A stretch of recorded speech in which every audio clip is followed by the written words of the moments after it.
And today I'm just going to explain the reason why we line walls before we wallpaper, or why we line walls before we paint. So people think, or tend to think, that we line walls to cover really badly damaged walls and walls with a lot of imperfections, and they choose to line walls instead of doing the necessary preparation. Now, that's one thing I want to clear up straight away. That is totally not the reason to line walls.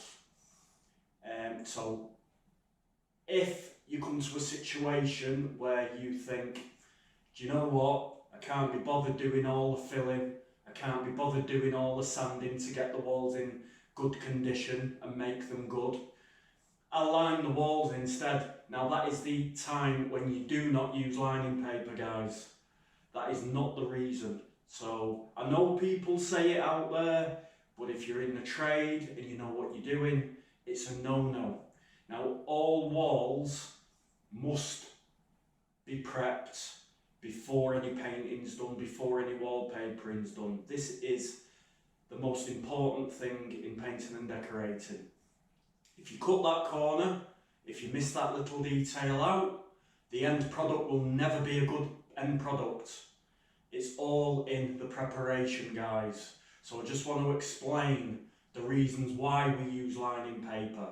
So, first of all, if I come to, this is a good example. This room has been stripped. It was previously wallpapered before. Now, the walls need decorating for the tenants to move in. So I've stripped it back, I've analysed the condition of the walls, and I've come to the conclusion that the walls don't need any major filling. There is basically, what you can see on these walls is a coat of contract matte, which is what they put on these walls when they're first built. And it's basically, it's not finishing paint, it's just the paint that the contractors put on over new plaster. And I've done another video on that, everybody, about a sealer coat or a mist coat over new plaster and porous surfaces. So you can take a look at that video. Now that's all that is. So when the new tenants do move into the new properties, after 12 months, because it's recommended they don't decorate for 12 months because of settlement and stuff like that, then they can go over with the finish coats, which give the walls a bit of protection. So yeah, like I say, that's a very, very thin coat of paint. Now this is the only type of imperfection that lining paper is going to cover. But even so, the walls need sanding. So on another video, I've actually demonstrated me sanding with an orbital sander, just to feather off the edges if there's any rough edges of paint on the wall, and give it a nice smooth finish. The very, very slight imperfections, that is the only time lining paper is going to cover and won't show up. So, like I say, this is a good situation where lining paper can go on.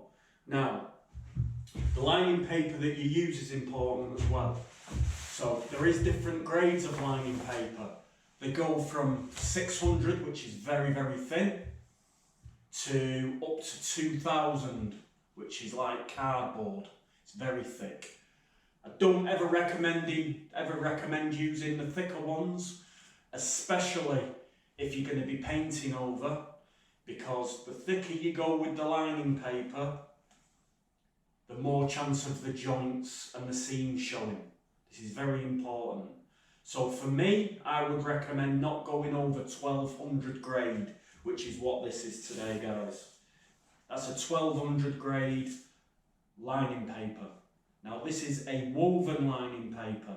So this will, when you paste the paper, it will expand, and then as it dries it will contract. So you always allow, that's when soaking times come in useful. So I will do another video on soaking times, but that is essential that you read the instructions. You allow the paper to soak for a minimum of so many minutes. With this, I leave it for a minimum of 5 minutes before I put the paper on the wall. It's important. The paper expands bigger than it is before you put the paper on, and then as it starts to dry, it shrinks. You have to give the paper enough time to expand fully before you put it on the wall. That's the reason behind that. So there you go, that's a 12, that's my general use lining paper, and that will do all jobs where I choose to line the walls. Now don't forget, the walls have to be in good condition. If these walls were in bad condition, they would get filled and sanded. They would be in good condition before I put any lining paper on there. So I'll go through the reasons why we line. So one of the main reasons, if you're having the walls painted, we would line the walls if there was inconsistent patches of filler, if there was inconsistent like this, there's inconsistencies on the wall. You've got one colour and then another colour. So that, to line the walls gives it an even finish to go over with your chosen paint finish. So you're not going to have a patchy look with 2 coats of paint because the lining paper is consistent the same all the way round. Another one is consistent porosity. So when you're using wallpaper paste and you put the wallpaper paste on the wall, if it's an old house, it's got a patch of cement here, a patch of filler there, you've got a bit that's the old original wall, you've got different levels of porosity and absorption on the wall. So when you put your paste, which is the same all the way round, the walls are gonna absorb the paste differently in different parts of the wall. You're not gonna get the same adhesion everywhere. So that's another reason why we use lining paper, is for consistent porosity. So the main reason, I would say, is which is very important. So a lot of wallpapers come in generally 2 different types. They come in paste the wall and paste the paper. So if you buy a wallpaper and it is a paste the wall, now if your walls are in good condition, they could be like this. This is good enough condition. Where there's no major filling required. You might have a couple of pinholes which you need to fill, etc, etc. You sand them level, you can go straight on. So you size the wall. If it's been previously papered before, you will have paste residue on the wall. You could just dampen down the wall, and that is normally sufficient. But for as fail safe is to thin your paste that you're using very thinly and go over the wall first. You'll see it sink in and dry really quickly, and this just helps seal any porous parts on the wall. Because don't forget, you've probably had to sand it, etc. It's roughened it up. You've took the layer of paste off, so it needs resizing, resealing. So that's one good example. So when we come to do a paste the paper, which is the normal standard wallpaper that we should all be familiar with, you obviously paste in the back of the paper, you let it soak. Now these papers expand and contract, just like the lining paper does. But because it's a finished paper and it's going on the top and it's going to be seen, what we don't want is where we butt the 2 papers up together, we don't want, when it shrinks, for the gaps to open up, because that's where you're going to notice it, where the 2 papers meet. Then gaps open up slightly, or can do. All depends on the paper that you're using. And us as tradespeople, even with the vast experience that we have putting wallpaper up, we don't always know which ones are going to do it and which ones aren't going to do it, because there's so many new papers coming on the market, there's thousands of them. So we don't know that. So what we have to do is we will always line the wall, and it will give us an assurance that that won't happen, because when the paper shrinks, the gap will open. Now what this lining paper does is it's woven lining paper. So the fibres on the paper will go one way, just like a normal wallpaper will.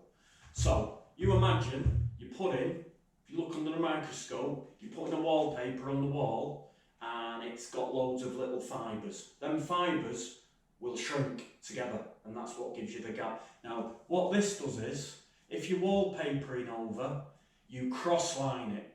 So what you put wallpaper vertically, from top to bottom, that's how you hang wallpaper. But with what we tend to do is, what we have to do, is we cross line the wallpaper.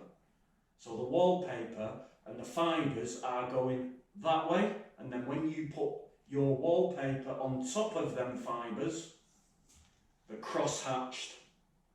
So the fibres on the lining paper will counteract the fibres on the finished wallpaper and minimise the amount that can shrink back, because the fibres are stuck together and it will stop them, it will pull them and keep them in place.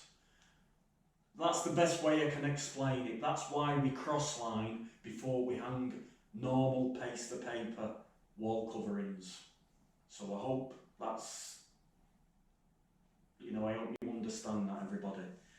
The only other one is colour differences. If you've got a white wall, a black wall, just for an example, and you want all your walls the same colour.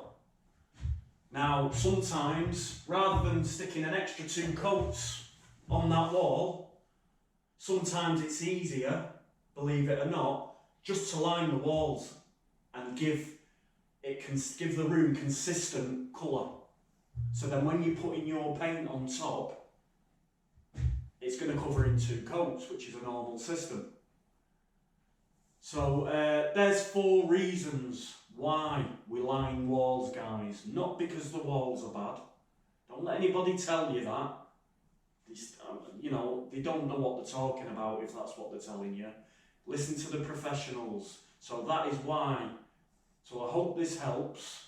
I hope this explains a few things, if things you weren't sure about.